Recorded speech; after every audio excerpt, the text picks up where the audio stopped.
আলাদ-দীনি কুল্লি। আল্লাহ তাআলা রাসূলকে প্রেরণ করেছেন ইসলাম দিয়ে এবং কোরআন দিয়ে। হুদা মানে ইসলাম, কোরআন, দ্বীনে হক মানে ইসলাম। কোরআন এবং দ্বীনে ইসলাম দিয়ে প্রেরণ করেছেন। উদ্দেশ্য কি? উদ্দেশ্য হলো লিইয়ুযহিরাহু আলাদ-দীনি কুল্লি। পৃথিবীর সমস্ত মতবাদ, সমস্ত ধর্ম, সমস্ত ইজম, সমস্ত মতাদর্শের উপর ইসলামকে গালেব করার জন্য, বিজয়ী করার জন্য। আজকে ইসলাম বিজিত না। আমরা বাংলাদেশে যে ইসলাম পালন করি এটা আংশিক ইসলাম। ব্যক্তিগতভাবে আমরা সালাত আদায় করি, ব্যক্তিগতভাবে আমরা যাকাত আদায় করি, ব্যক্তিগতভাবে আমরা সাওম রোজা আদায় করি, তাসবিহ তাহলিল জিকির আজকার হজ উমরা এই সমস্ত আমালে সালেহাত গুলি করি। কিন্তু ইসলাম রাষ্ট্রে না থাকার কারণে আল্লাহর কোরআনের, দ্বীন ইসলামের 500টা বিধান আছে, যেই বিধানগুলোর উপর আমরা আমল করতে পারি না। আল্লাহর কোরআনে আল্লাহ বলতেছেন আস-সারিকু ওয়াস-সারিকাতু ফাকতাউ আইদিয়াহুমা। তোমরা চোরের, সে পুরুষ হোক আর নারী হোক, চোরের হাত কেটে দাও। ফাকতাউ, আল্লাহ বলেছেন হাত কেটে দাও। সিগায়ে আমর দিয়ে আল্লাহ নির্দেশ করেছেন। আমি আপনাদেরকে জিজ্ঞাসা করতে চাই, আল্লাহ যে বিষয়ে নির্দেশ দান করেন, আল্লাহর আদেশটা ফরজ না নফল? জোরে বলেন, ফরজ না নফল? আল্লাহর এরকম আরো অসংখ্য আয়াত আছে যে আয়াতগুলোর উপর ব্যক্তিগতভাবে আমল করা যায় না, সামাজিকভাবে আমল করা যায় না। এগুলো আমল করতে হয় রাষ্ট্রে ইসলাম কায়েম করে। আজকে দুর্ভাগ্য, বাংলাদেশে 92% মুসলমানের, এদেশে ইসলাম রাষ্ট্রীয়ভাবে প্রতিষ্ঠিত না থাকার কারণে এই যে চোরকে আল্লাহ হাত কাটতে বলেছেন, এই হাত কাটার উপর আমরা আমল করতে পারি না। ব্যক্তিগতভাবে নামাজ আদায় করতে হয়, ব্যক্তিগতভাবে যাকাত আদায় করতে হয়, কিন্তু কোরআনের দণ্ডবিধিগুলো, কোরআনের আইনগুলো ব্যক্তিগতভাবে আদায় করার কোনো সুযোগ নাই।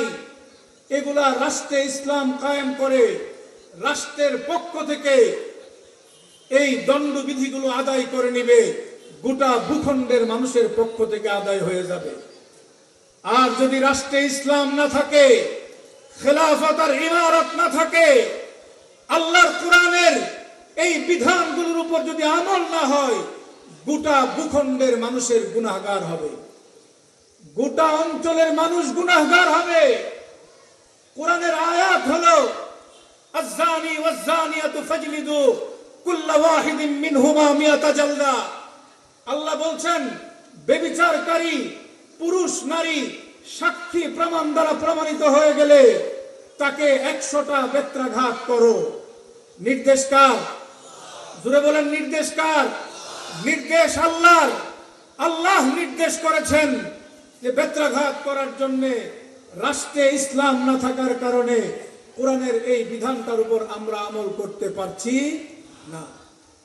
এই যে কোরআন রাষ্ট্রীয়ভাবে প্রতিষ্ঠিত নাই, আর আমরা আমল করতে পারছি না, আর নিশ্চিন্তে আংশিক দিনের উপর আমল করে সালাত, সাওম, যাকাত, হজ, সাদকা, খায়রাত এই সমস্ত আমালে সালেহাগুলো ব্যক্তিগতভাবে আর সামাজিকভাবে করে করে জান্নাতের স্বপ্ন দেখছি।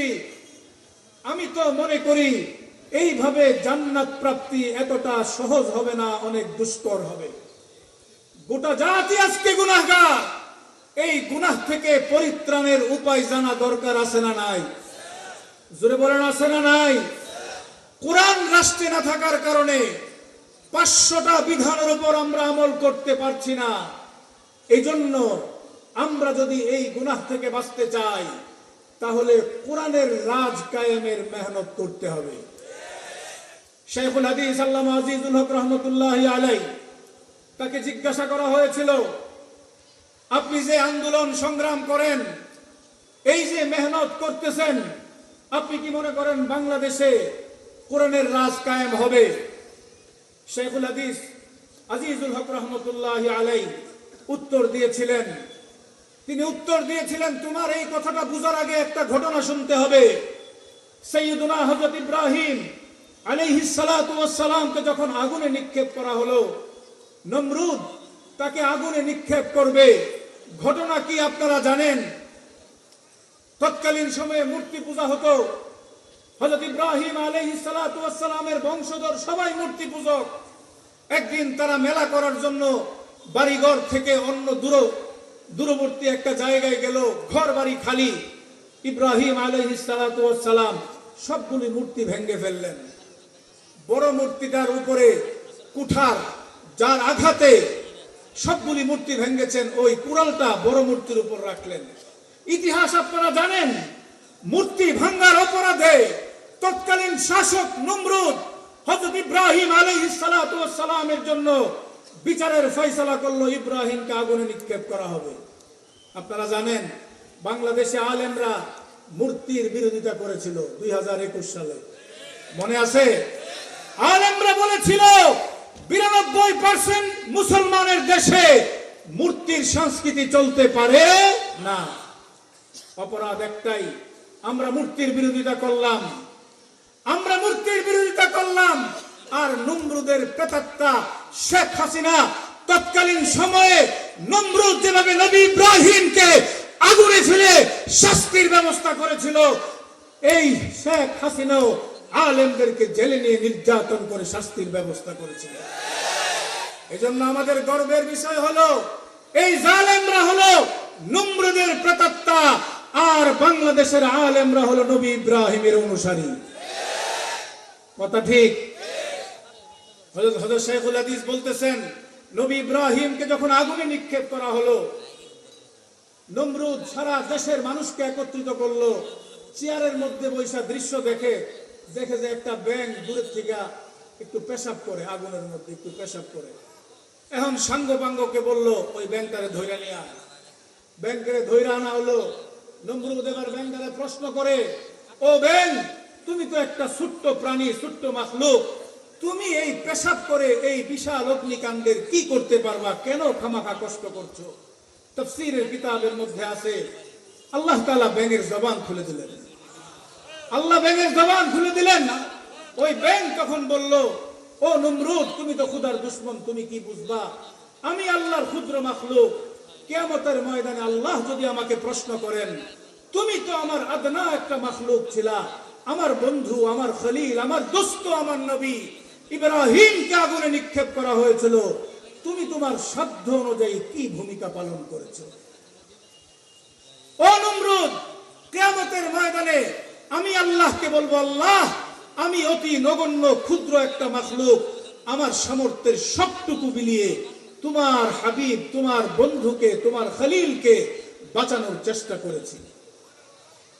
শাইখুল হাদিস রহমাতুল্লাহ আলাইহি বলেছেন, আমাকে যদি প্রশ্ন করা হয়, আজিজুল হক, তুমি তো জমানার সবচেয়ে বড় আলেম ছিলা, সবচেয়ে বড় শাইখুল হাদিস ছিলা, হাজারো লাখো তোমার ছাত্র আর শিষ্য ছিল, এই দেশে কোরআনের অসংখ্য আইনগুলোকে, কোরআনের অসংখ্য বিধানগুলোকে অপমান করা হচ্ছে, ভুলণ্ঠিত করা হচ্ছে, এই আইনগুলো রাষ্ট্রে কায়েম করার জন্য তুমি কি মেহনত করে এসেছো?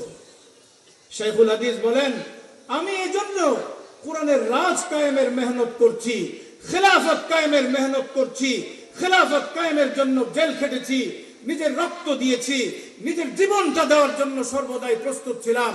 ছাত্র ভক্ত তাদেরকে আমি আমার একটা মেহনতের রাস্তা দেখিয়ে গেছি, যে আল্লাহর জমিনে আল্লাহর দ্বীন কায়েম যদি করা হয়, আমি বিশ্বাস করি, আমি আশা করি, আল্লাহর কাছে বলবো, তোমার দ্বীনকে গালেব করার জন্য সামর্থ্যের সবটুকু বিলিয়ে এসেছি।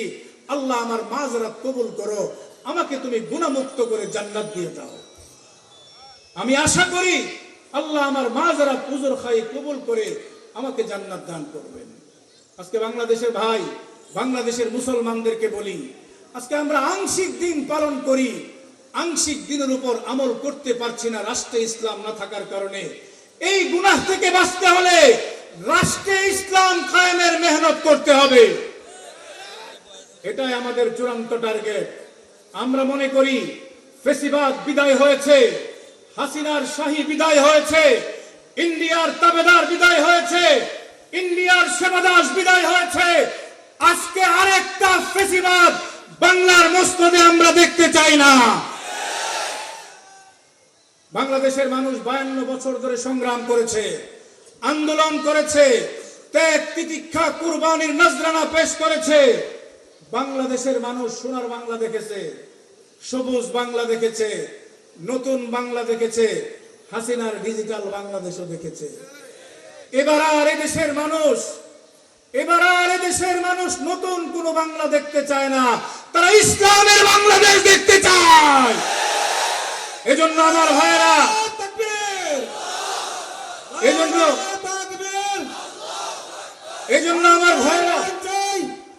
এজন্য আমার ভাইয়েরা গোটা জাতিকে, গোটা মুসলিম জাতিকে ঐক্যবদ্ধ হতে হবে।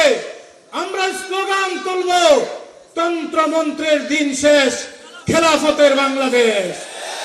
তন্ত্রমন্ত্রের দিন শেষ, খেলাফতের বাংলাদেশ। ইনশাআল্লাহ বাংলাদেশের অবিসংবাদিত রাহবার, যিনি অগ্নি পরীক্ষায় উত্তীর্ণ, এদেশের মুক্তিকামী মানুষের আপসহীন সিপাহসালার শেখুল হাদিস ইবনে শেখুল হাদিস আল্লামা মামুনুল হক হাফিজাহুল্লাহ আসবেন। তার নেতৃত্বে বাংলাদেশে খেলাফত কায়েমের আন্দোলন শুরু হয়েছে। আপনারা কারা কারা আছেন? মামুনুল হকের হাতকে শক্তিশালী করে এদেশের আলেমদের নেতৃত্বে খেলাফত কায়েম হবে, সেই দিনের অপেক্ষায় করছি। আল্লাহ আমাদেরকে কবুল করুন। ওয়া আখির দাওয়ানা আলহামদুলিল্লাহি রাব্বিল আলামিন।